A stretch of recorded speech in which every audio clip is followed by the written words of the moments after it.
Здравейте! Днес ще направя магия с карти. Канал ми се казва Tricks with Cards. Трика се казва купчето на Рубик. Да ви покажа, че е размешам от тестето. От 52 карти. Разбира се, ще размешам.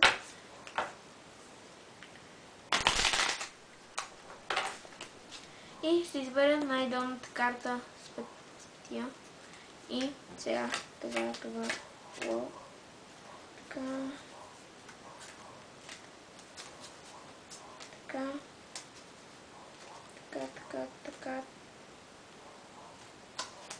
Картите. Така. Другите карти ги отделям. И сега да започваме. Взимаме 2 карти, поставяме надолу. Взимаме 3 карти, поставяме надолу. Взимаме 4 карти, поставяме надолу. Сега поставяме 3, 2, 3, 2, 3. Така. Сега една отдолу, една отгоре, една отдолу, една отгоре, една отдолу, една отгоре, една отдолу, една отгоре, една отдолу, една отгоре, една отдолу, една отгоре, една отдолу. Сега поставяме тези отгоре. Така. Сега поставяме една, слагаме надолу. Поставяме една, слагаме надолу, поставяме една, слагаме надолу.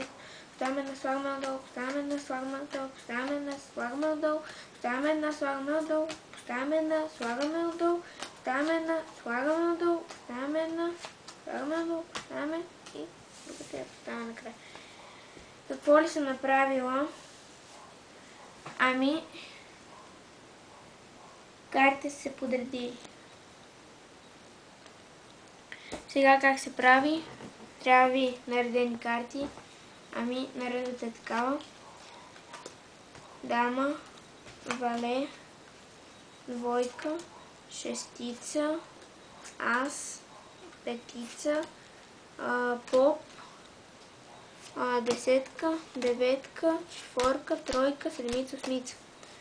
И трябва да спадате стъпките. Взимаме 2 карти, поставяме надолу. Взимаме 3 карти, поставяме надолу. Взимаме 4 карти, поставяме надолу. Сега слагаме 3, 2, 3, 2, 3. Така. Сега една отдолу, една отгоре, една отдолу, една отгоре, една отдолу, една отгоре, една отдолу, една отгоре. Една отдолу, една отгоре, една отдолу, една отгоре, една отдолу. Така. Слагаме ги отгоре. И сега слагаме една, поставяме друга, слагаме една, поставяме друга, поставяме една, поставяме друга, поставяме една, поставяме друга, поставяме една, поставяме друга, поставяме една, поставяме друга. И така продължаваме, докато не свършат всички карти. И какво ли се е получило? Картите са напълно подредени. Благодаря ви за вниманието. Има много други епизоди и чао!